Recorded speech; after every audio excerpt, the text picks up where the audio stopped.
Marseille, sa lumière, sa mer et le service de médecine subaquatique et hyperbare de l'hôpital Sainte-Marguerite. Connu pour soigner les accidents de plongée, le caisson hyperbare s'avère un allié précieux pour favoriser la cicatrisation, mais aussi pour lutter contre les infections. Bienvenue dans un univers où l'oxygène soigne. Bonjour monsieur Zola. Bonjour, le man. Comment ça va? Très bien. Très bien. Alors comment ça se passe? Toujours 2 fois par jour le caisson? Mais oui. C'est pas mal du tout, hein? C'est pas mal du tout. Virgile a 56 ans. Il a été amputé du pied droit dans un autre hôpital il y a 3 ans. Il faut dire qu'il est diabétique. Chez lui, la moindre plaie se surinfecte et cicatrise très difficilement. Alors il a eu très peur cet été quand son autre pied s'est infecté à son tour. Il a fallu lui couper 2 orteils. Mais cette fois, le chirurgien, le diabétologue et l'infectiologue disposent d'un atout supplémentaire pour le soigner, le service de médecine hyperbare. On est toujours dans un processus qui est multiple avec il faut des soins locaux, il faut une couverture antibiothérapie qui soit efficace sur un germe que l'on a identifié. Donc là le germe on l'a trouvé sur son os quand on a enlevé son orteil. Et puis on s'aide du caisson pour augmenter l'apport en oxygène, pour favoriser la cicatrisation. Le caisson se trouve au service d'hyperbarie, 3 étages en dessous. Une pièce étonnante comme un centre de contrôle avec un pupitre de commande et 3 grosses cuves impressionnantes. Ici, le médicament, c'est l'oxygène pur sous pression. Depuis 10 ans, Mathieu Coulange travaille dans ce service atypique qui favorise la cicatrisation et aide à lutter contre les infections. Allez, joue, pousse un peu. Profitez-en. Je suis arrivé, que j'ai vu ces engins là, je me suis demandé que c'était la première fois. On dirait une citerne à mazout, un truc comme ça. Mais j'ai vite compris la deuxième fois que ça me ferait du bien. On peut y aller? Ouais, on l'installe. Ok. Après plus de 80 séances, Virgile les aime, ces citernes. Toujours le même rituel. Il rentre dans cette petite chambre avec hublot et met son masque pour respirer de l'oxygène pur à 100%. Par comparaison, l'air que nous respirons tous contient seulement 21% d'oxygène. Le reste, c'est de l'azote. Allongez-vous. Tac. Ça va, vous avez eu le temps de boire le café? Oh oui, largement. Pour évaluer l'efficacité du traitement, il faut mesurer la quantité d'oxygène absorbée par le corps. 3 petits capteurs sont posés sur la peau de Virgile. Un capteur de référence sur le thorax et 2 au niveau de sa plaie. Vous voulez une petite oreiller ou pas? Ah, ça va. Ça va aller comme ça? C'est bon? Le masque? Voilà. Et puis on ouvrira l'oxygène, c'est nous qui vous prend ici. Ok, c'est bon? Oui. À tout à l'heure? Tout à l'heure. Puis le caisson est mis sous pression. La pression permet à l'oxygène pur de se diffuser profondément jusqu'au bout du pied de Virgile. C'est comme une plongée en mer, à 15 mètres de profondeur, mais à sec. 15 mètres. Allez, tu ouvres l'oxygène s'il te plaît?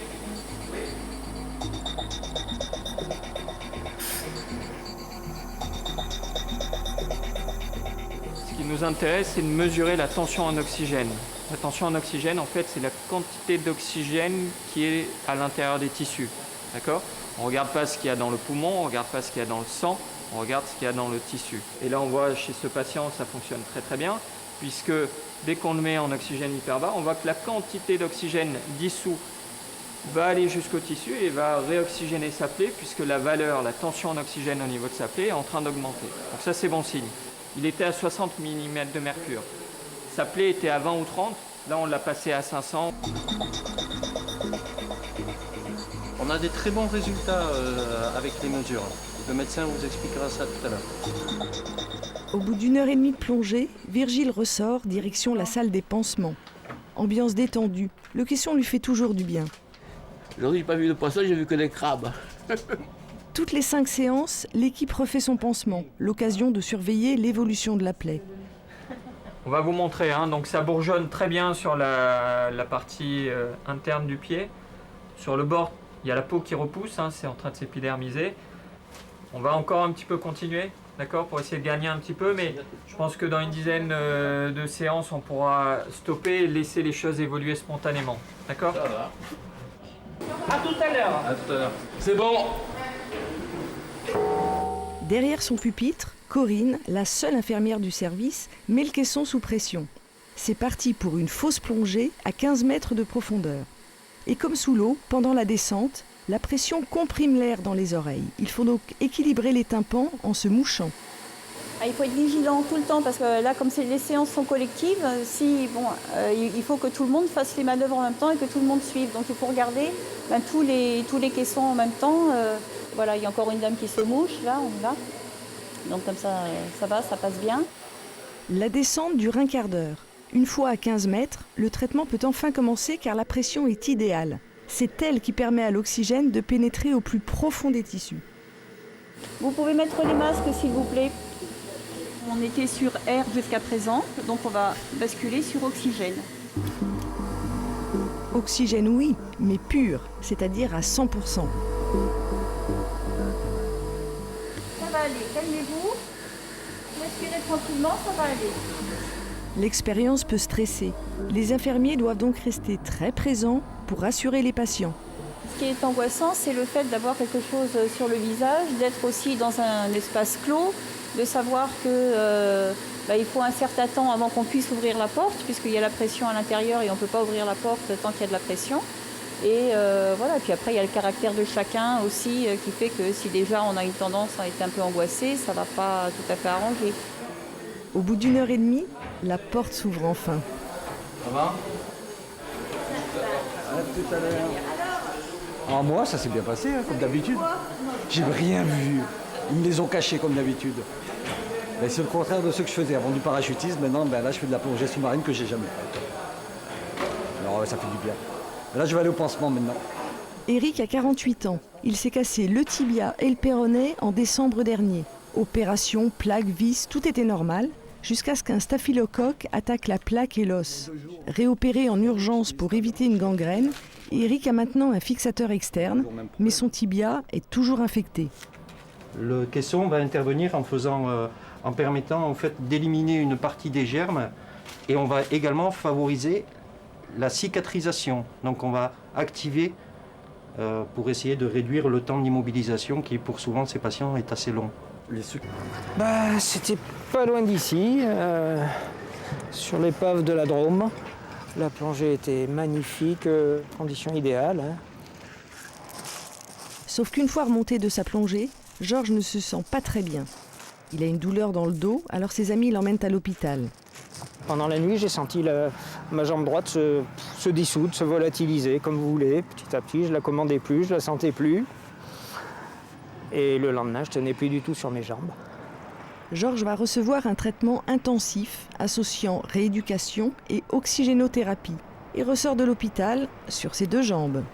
Le caisson, c'est la sauvegarde. Hein. Il m'a sauvé la vie, hein, parce que passé un temps, je me voyais bien rester dans un fauteuil roulant, quoi.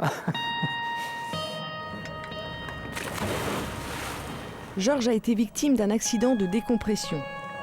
Pendant une plongée, on respire un mélange d'oxygène et d'azote. Avec la pression, ce gaz pénètre dans les tissus de l'organisme.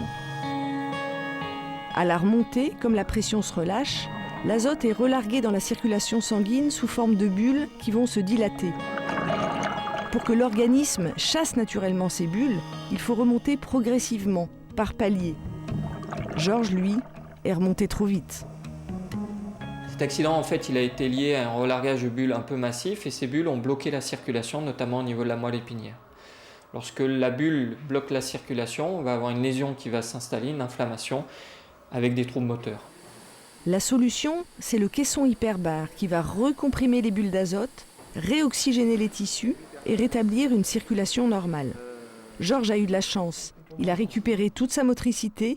Seule la sensibilité de sa jambe est restée altérée. C'est-à-dire Si je mets le pied dans l'eau pour me baigner, je dis elle est bonne, et puis je mets l'autre pied, je dis non, elle est glacée.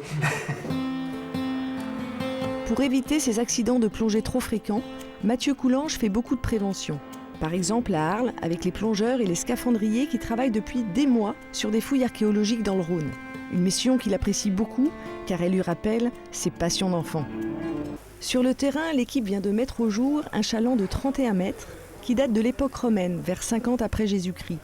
C'est le seul bateau fluvial connu et conservé intact. Une découverte exceptionnelle. Ici, on fouille dans un environnement très spécifique puisqu'on est dans un fleuve, le Rhône, qui charrie beaucoup de choses diverses et variées, donc notamment de la pollution diverse, des bactéries. Donc on a des risques assez forts au niveau de la santé. À raison de 2 plongées par jour, le risque majeur pour les plongeurs comme Jean-Luc, c'est l'infection. Chaque fois qu'on voulait sortir, en fait, systématiquement, on enlève son détendeur. On parle, le détendeur s'en va dans l'eau, on le remet en bouche, on part dans l'eau et 1 heure après, on avait des problèmes intestinaux systématiquement. Du coup, la première préconisation de Mathieu Coulange, pour les plongeurs archéologues, a été le masque facial, avec un détendeur intégré. Tout le visage est protégé. Donc toutes les muqueuses ne sont pas en direct avec les bactéries, avec les PCB et compagnie, quoi. Le docteur Coulange s'investit aussi auprès des scaphandriers. Ce sont les ouvriers de la mer, un métier très physique. Alors, dans un Algeco transformé en petit labo, il va leur faire prendre conscience de l'impact des immersions sur leurs organismes. Et c'est Xavier et Benoît qui sont aujourd'hui testés avant et après leur plongée. Échographie vasculaire, tension, pesée et capacité respiratoire. Et tu reprends. Et tu inspires à fond. Ouais, super. Bravo. Après, c'est sur le quai que ça se passe. S'équiper est toute une histoire. Il faut être aidé pour installer plus de 30 kilos de matériel. Casque, bouteille de secours, ceinture de plomb et un long câble multicolore, le narguilé, qui apporte l'air sous l'eau. Benoît et Xavier plongent à 8 mètres. Ils vont percer une tranchée, là où se trouvait le chaland, pour essayer de repérer la berge antique. Le docteur Coulange, lui, en profite pour rêver par écran interposé. Regardez juste, je vous embête, mais regardez les enfants. Voilà. Ici, on voit une enfant qui est à moitié enfouie. Ils vont rester 3 heures sous l'eau, le temps légal de plonger pour les scaphandriers. Ça fait du bien de revoir le soleil. Au débriefing avec tous les plongeurs, Mathieu Coulange se sert des mesures prises avec Benoît et Xavier pour faire passer ces messages de prévention. En moyenne, vous perdez à peu près 1 demi-kilo par heure d'immersion. Et ça reste constant. C'est intéressant parce que si vous perdez 1,5 kg au minimum, voire pour certains 3 kg, ça veut dire qu'il faut penser à compenser. Et c'est un peu le message qu'on vous disait. Pensez à boire quasiment 1 demi-litre par heure de plongée. Il est donc primordial de s'hydrater. Un rappel efficace, même pour Benoît, qui plonge depuis 25 ans. Ce qui est justement intéressant avec ces études, c'est que finalement on apprend que des plongées qui ne sont pas forcément ni profondes ont quand même des incidences sur notre corps. Ça me paraît intéressant parce qu'on aurait tendance à banaliser justement ces plongées pas profondes. Adepte d'une médecine très technique, Mathieu Coulange reste toujours attaché à ses rendez-vous sur le terrain. On attend toujours que les gens viennent vers nous, mais c'est peut-être pas mal d'aller un peu vers les gens. Et puis, on oublie toujours une chose, c'est qu'on traite, on soigne, c'est bien, mais quelquefois, c'est aussi bien de trouver peut-être des mesures préventives pour éviter l'accident, quoi. Émilie, elle, a juste le temps de rejoindre la salle des consultations pour recevoir Madame Garden. Alors, comment ça va depuis la dernière fois qu'on a fini? On ne peut mieux. Oui. Je n'ai plus de crise depuis le 12 septembre. D'accord. Et espérons que ça va continuer comme ça. Hein? Pas de raison. Parce qu'on s'habitue tellement à être bien.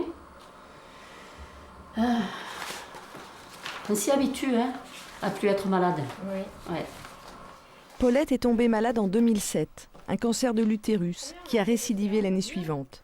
Après un long parcours de chimio et de radiothérapie, la tumeur est vaincue, mais autour, les tissus sont brûlés, surtout ceux de l'intestin grêle. Des diarrhées et des vomissements extrêmement violents et quasi quotidiens apparaissent alors. Mais aujourd'hui, elle va beaucoup mieux. L'évaluation des douleurs? Non, plus. Du sang? Plus du tout. Non. Tout ça, c'est du passé, grâce à l'oxygénothérapie qui a cicatrisé et revascularisé les tissus brûlés par la radiothérapie. À peu près pareil, plutôt moins bon. Et lorsque ces tissus sont brûlés, ils se mettent à souffrir. Une vessie va se mettre à saigner, un rectum à saigner. Et donc pour limiter cet effet-là, on a un traitement qui est essentiel, qui est l'oxygène hyperbare. On va réoxygéner ces tissus pour éviter que la lésion évolue de façon péjorative. Et même quelquefois, on va refabriquer des petits vaisseaux et on va pouvoir guérir cette lésion. Là, le chirurgien, malheureusement, il ne peut pas grand-chose parce que c'est vraiment une microcirculation qui est altérée. Aucun effort, vous vous laissez faire. Non. Allez, 1, 2, 3. Vous étiez dans les bras de jeunes filles. C'est aux urgences de l'hôpital de la Timone que le docteur Coulanges est appelé ce matin pour un accident de plongée. C'était une préparation pour... vous êtes quel niveau là? Moi, je suis brevet d'État, mais je passe à une classification pour être scaphandrier professionnel. D'accord, ok. D'accord. Pendant la formation de scaphandrier, un exercice a mal tourné. Le plongeur a été victime d'une surpression dans son casque. Okay. Sous le choc, le poumon s'est décollé. Vous voyez là le poumon? Tac, il est décollé. Par rapport à ici où il est bien accolé. Il n'y a pas d'air entre le poumon et la paroi thoracique. Là on voit il y a du noir, c'est de l'air. D'accord? Pour chasser l'air des poumons, l'équipe a posé un drain. Des questions pour l'instant Quand est-ce qu'on mange? Vous allez voir, vous allez vous régaler. Pas tout de suite. Ce qu'il faut simplement savoir, donc il y a deux choses. Hein. Il y a le poumon qui s'est un tout petit peu décollé, donc il y a le drain qui va vraiment vous faire gagner du temps. D'accord. La deuxième chose, c'est que la surpression fait un tout petit peu saigner les alvéoles. Donc c'est ça qui vous a fait cracher du sang. D'accord. Et c'est ça qui peut encore un peu vous gêner. Ça va, monsieur? Oh, ça fait super La mal. douleur, toujours. Qui est plus importante, là? D'un seul coup? Au niveau du drain, ouais. Oh putain. Le décollement pulmonaire est très douloureux. C'est donc en réanimation que le plongeur sera soulagé et surveillé. En attendant aux urgences, les autres médecins profitent des connaissances de Mathieu Coulanges, le spécialiste du milieu marin. Ouais. 10 mètres, si on a 10 mètres sous l'eau, on multiplie par 2 le volume gazeux. Donc lui, il a eu une surpression dans les poumons et en plus de ça, il n'arrivait pas à expirer, il est remonté. Et en remontant, il a quasiment multiplié par 50% le volume pulmonaire, ce qui veut dire qu'il y a une... Voilà. Le problème de l'accident de plongée, c'est que c'est méconnu. Et donc c'est important de bien leur expliquer ce qui s'est passé sous l'eau pour qu'ils comprennent un peu les mécanismes. Et après, une fois qu'ils ont compris le mécanisme, ils savent à quoi s'en tenir sur la pathologie et sur les gestes thérapeutiques à faire, quoi. Donc d'où l'importance de se déplacer pour pas hésiter à échanger. Et puis après, on leur laisse la main parce que sur la thérapeutique, ils ont une expérience importante, notamment sur le poumon. Donc il faut après les laisser travailler avec leurs habitudes, quoi. De retour au caisson hyperbare, le médecin retrouve Jean-Philippe, un patient qu'il connaît depuis longtemps. Devenu paraplégique il y a 22 ans à cause d'un accident de voiture, il lutte depuis 10 ans contre des escarres et des infections successives. On y va ou on se fait un tarot? On y va. On peut se faire un tarot maintenant, ensuite, mais bon. Fatigué, non? Jean-Philippe fait donc des allers-retours entre son domicile et l'hôpital, entre moments de répit et phases de traitement, avec antibiotiques à haute dose et séances de caisson pour lutter contre l'infection et tenter de cicatriser une plaie qui ne cesse de se creuser. Et là, c'est mieux. Là, voilà, c'est bien. Là, tu n'as plus de décollement. Voilà, là, tu n'as plus de décollement. Là, il persiste un tout petit décollement, mais il est minime et tu enfonces juste une phalange. Ouais. Là, bon, bien évidemment. Une infection osseuse, surveillée comme l'huile sur le feu. Monsieur. À l'hôpital de la Conception, Jean-Philippe est soigné par le professeur Stein. Ce spécialiste des maladies infectieuses défend avec conviction la capacité du caisson à stimuler les défenses immunitaires. Il y a encore des gens qui continuent à dire, en particulier des chirurgiens, que ça ne sert à rien. Parce qu'il y a que le bistouri qui fait, etc. Non, nous, quand on fait du caisson en même temps, l'évolution paraît vraiment bien plus rapide et bien plus favorable, quoi.